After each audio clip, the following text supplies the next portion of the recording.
बोले सेठ जी एक काम करिए, जोर जोर से रोइए। सेठ जी पूछा ना पंडित जी के क्या हो गया, तो कह दिए कि सेठ जी तो मर गए, कार खत्म, चले जाएंगे। अब बोले बाबा आएगा, कहाँ गए सेठ जी, दवाई ले लो। डॉक्टर साहब आ गए हमारे संग, तो सेठानी आई रोती रोती। पंडित जी बोले क्या हुआ, क्यों रो रही हो? हम तो डॉक्टर लेके आए हैं, अभी 2-4 इंजेक्शन लगेंगे, सेठ जी के संग हो जाएंगे। बोले इंजेक्शन कहाँ से लगाओगे, सेठ जी तो मर गए।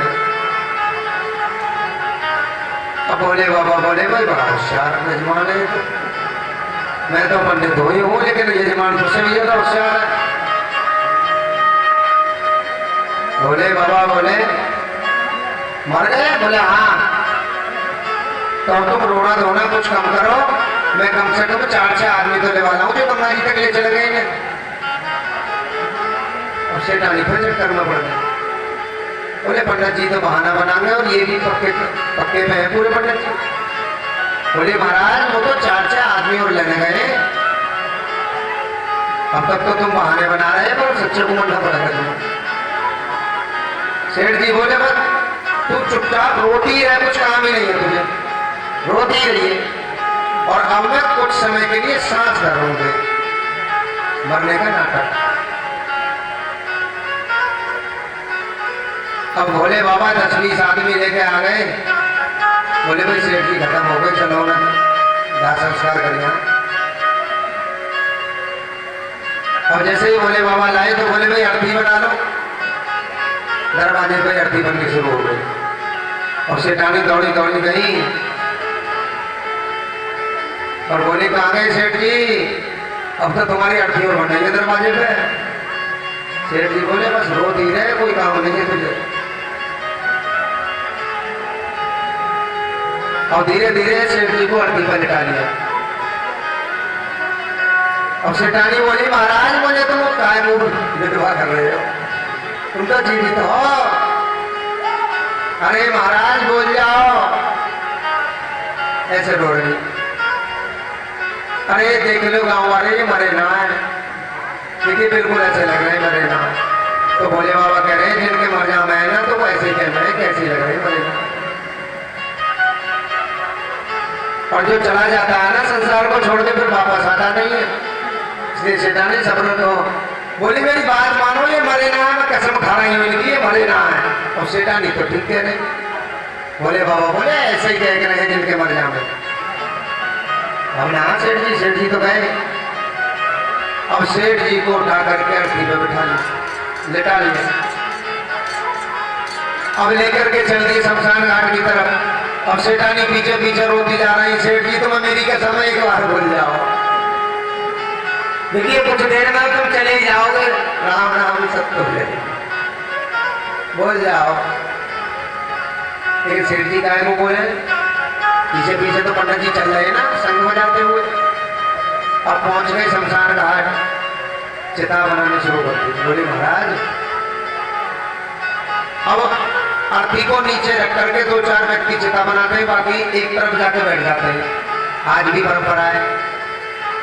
तो व्यक्ति कुछ दूर जाकर के बैठ गए। तो सेठानी बोली कान में, सेठ जी देखिए बोल जाओ। तो सेठ जी कह रहे पहले ये बता कौन कौन है तेरे पास? बोले कोई भी नाथ में ले हूं। पंडित जी कहाँ? पंडित जी को देख। बोले पंडित जी तो दूर स्नान कर रहे हैं। और सेठ जी ने उठना चाहा अर्थी पे से, जैसे ही सेठ जी उठे तो स्नान जो कर रहे थे व्यक्ति वो डर की वजह से भागे गए, भाई सेठ जी का भूत उठ गए, सेठ जी भूत बन गए भैया। अब जितने भी दाह संस्कार करने आए वो सभी भग गए, कोई न रुके, सब चले गए। अब जो पंडित जी महाराज है ना, बोले बाबा बोले बेटा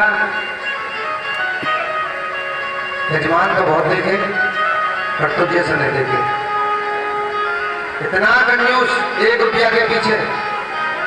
अब पंडित जी कुछ दिन के लिए अंदर ध्यान हो गए, बोले बाबा आए हो तो भाई सेठानी बोली सेठ जी अब तो आ जाओ, देखियो गांव वाले भी भग गए, पंडित जी भी भग गए। बोले सही बता? बोले हाँ भग गए। अब सेठ जी उठ के बैठे हो गए अर्थी पर से, और जैसे ही सेठ जी बैठे हुए तुरंत बड़े बाबा प्रकट हो गए। बोले लाओ यार 100 रुपया। बोले 1 रुपया? तो भगवान ने कहा कि देख मूर्ख, 1 रुपया तो मैंने छोड़ दिया तुझ पर, क्योंकि तू बहुत कंजूस सेठ है ना।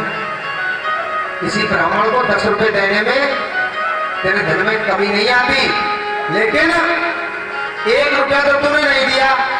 लेकिन बेटे सेठ जी 4000 दे दो जो ये क्रिया का फल के लिए सामान आया है। कफन के लिए जो सामान लाए क्रियाक्रम करने के लिए, वो 4000 का लाया सेठ जी, उन्हें दे दो। मर जाते तो कोई बात नहीं, जिंदे हो तो दे दो ना उन पैसों को। सेठ जी बोले भैया ये पैसा दो, देनी चाहिए। क्यों? गांव का मामला, गांव ने इकट्ठे करके पैसे दिए। तो जो भक्त भगवान की कथा में दान नहीं करते, तो जानो भोले बाबा ने कितने लिए 10 के बदले? पूरे 4000। कथा में तो ऐसे बैठ गया जैसे कितने सीधे साधे चाहे कुछ जानते नहीं। देखिए दान के लिए हम इसलिए बोलते हैं कि दान से हमारा उद्धार है, हमें मोक्ष की प्राप्ति जो होगी वो इन 2 हाथों से दान करने से ही होगी। जब भगवान जी के यहाँ पहुंचते हैं ना, तो भगवान जी के यहाँ, अब कुछ लोग कहते हैं गुरु जी तुम्हें कैसे पता? क्योंकि हमने गरुड़ पुराण की कथा पढ़ी है, और जिस वक्त ने गरुड़ पुराण पर रखी हो वो जानते हैं, जो उसी कथा में बता रहा हूं।